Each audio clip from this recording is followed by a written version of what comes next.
Nestled amidst the fierce Atlantic Ocean off the coast of Scotland lies the remote Flannan Isles. The Flannan Isles, or the Seven Hunters, are a small island group in the Outer Hebrides of Scotland, approximately 32 kilometers west of the Isle of Lewis. The islands may have been named after Saint Flannan, the 7th century Irish preacher and abbot, but it remains unconfirmed. Flannan Isles are also home to the mysterious disappearance of 3 lighthouse keepers in December 1900. Their vanishing without a trace has puzzled historians, sparking endless debates and theories. The fate of the men remains a mystery. Did they meet their demise through foul play, such as murder? Or were they abducted by a mythical sea serpent? Perhaps they had arranged their own disappearance, boarding a ship bound for a new life. Abduction by foreign spies is another possibility. The possibility of a malevolent ghost ship also looms darkly over the men's disappearance. The Flannan Isles Lighthouse, erected in 1899 near the highest point on Eilean Moor, served as a beacon of safety for seafarers navigating the treacherous waters off the coast of Scotland. But in December of the following year, the lighthouse's reputation for reliability was shattered by an inexplicable event. On December 15, 1900, the first indication of an anomaly on the Flannan Isles emerged. During a passage from Philadelphia to Leith, the steamer Outtro observed a non-functional lighthouse amidst poor weather conditions. Upon docking in Leith on December 18, 1900, the sighting was relayed to the Northern Lighthouse Board. The relief vessel, the lighthouse tender Hesperus, intended to set sail from Brestleet, Lewis, on December 20th, but adverse weather prevented its departure. It subsequently reached the island at noon on December 26th. The lighthouse was operated by a 3-man team rotating every 2 weeks.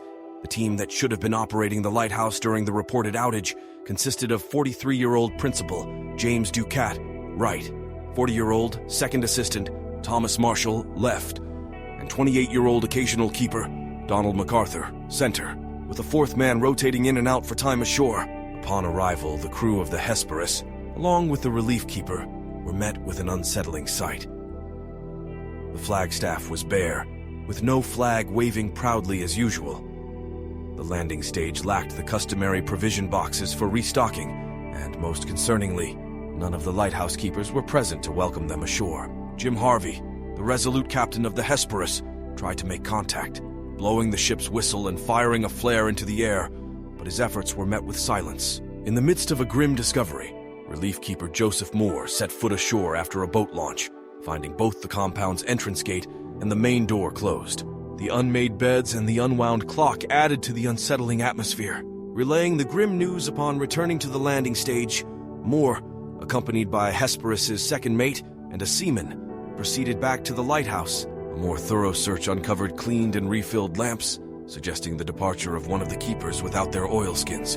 The absence of any of the keepers remained a mystery, with no trace of their presence either within the lighthouse or elsewhere on the island. The vessel Hesperus returned to Lewis, leaving Moore and the volunteers behind. Captain Harvey notified the Northern Lighthouse Board of the incident in a telegram dated 26 December 1900. The message indicated that the 3 keepers had vanished from the island, and evidence suggested that the accident had occurred a week prior. It was presumed that the unfortunate individuals had either been swept away from the cliffs or drowned while securing a crane. On December 29, 1900, Robert Muirhead, the Northern Lighthouse Board superintendent, conducted an official investigation into the incident. Muirhead personally knew the 3 missing men, having originally recruited them.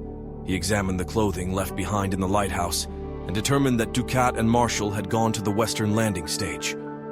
MacArthur, the occasional, had left the lighthouse during heavy rain wearing only his shirt sleeves. Whoever left the light unattended last had violated NLB rules. Muirhead noted the east landing appeared untouched, but the west landing showed substantial damage from recent storms. A box 110 feet, 34 meters above sea level, had shattered, its contents scattered, iron railings had been bent, and a concrete-encased railing near the path had been wrenched out. More than 200 feet above sea level, on the cliff top, turf had been ripped away up to 33 feet from the edge.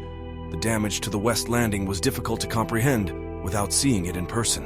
The report closed with, "Based on the evidence I gathered, I concluded that the men were on duty until lunchtime on Saturday, December 15th. Unfortunately, an abnormally large wave rushed up the rock face, surpassing their location, and with immense force, swept them away. To this day, the Flannan Isles Lighthouse stands as a haunting reminder of their inexplicable disappearance and as one of the greatest unsolved mysteries of the sea. Some believe the official report done by Robert Muirhead that the keepers were swept away by a powerful wave while conducting maintenance outside the lighthouse. Others believe that tensions between the men led to a violent altercation, resulting in their demise. But amidst these theories, there are whispers of something more sinister at play. A relative of one of the missing keepers said, "Our family has always believed that they encountered something otherworldly on that desolate island." Stories passed down through generations speak of strange lights flickering in the night sky and eerie sounds echoing across the cliffs. Could it be that the Flannan Isles are haunted by more than just the spirits of the past? Is there a supernatural force lurking in the shadows, waiting to claim unsuspecting souls? As the investigation delved deeper, reports emerged of strange occurrences in the days leading up to the disappearance. Unexplained noises echoed through the corridors of the lighthouse, and eerie apparitions were said to roam the rocky shores. A local fisherman said, "I've spent my entire life fishing these waters, and I've seen things that would make your blood run cold. Strange lights flickering in the sky, disappearing without a trace. It's as if the very air around the Flannan Isles is charged with an otherworldly energy." Amidst the turbulent waters, theories speculate that Ducat and Marshall ventured out to tend to equipment despite the storm. MacArthur, situated in the lighthouse, witnessed a rogue wave barreling towards them and valiantly rushed outside to warn his colleagues. However, their efforts proved futile, as the relentless waves tragically swept away all three individuals. Strangely, there are no recorded storms during this time, yet the island exhibited extensive damage from the waves' impact. Some speculate that a possible altercation between the three may have resulted in their fall into the ocean. This theory gains credibility due to rumors suggesting that MacArthur had a violent nature and resorted to physical altercations to settle disagreements. Despite the best efforts of investigators, the truth behind the disappearance of James Ducat, Thomas Marshall, and Donald MacArthur remains elusive. But one thing is certain: the Flannan Isles hold secrets that defy rational explanation, waiting to be uncovered by those brave enough to seek the truth. The enigma of the Flannan Isles lighthouse keepers endures as one of the greatest unsolved mysteries of the sea, shrouded in myth and legend. We encourage you to engage in the discussion below by sharing your ideas regarding the peculiar incidents that transpired on the Flannan Isles in 1900. Three lighthouse keepers, who were also fathers to some, brothers to others, inexplicably vanished without a trace. Perhaps the answers lie not in grand solutions, but in the haunting echoes of the unknown. For the truth, curiosity never rests. As elusive as it may be is the very lifeblood of the mystery. Until next time, remember the shadows whisper. Wind carries forgotten tales. The veil between the known and the unknown is always tantalizingly thin. Stay curious, stay skeptical. Most importantly, never stop questioning.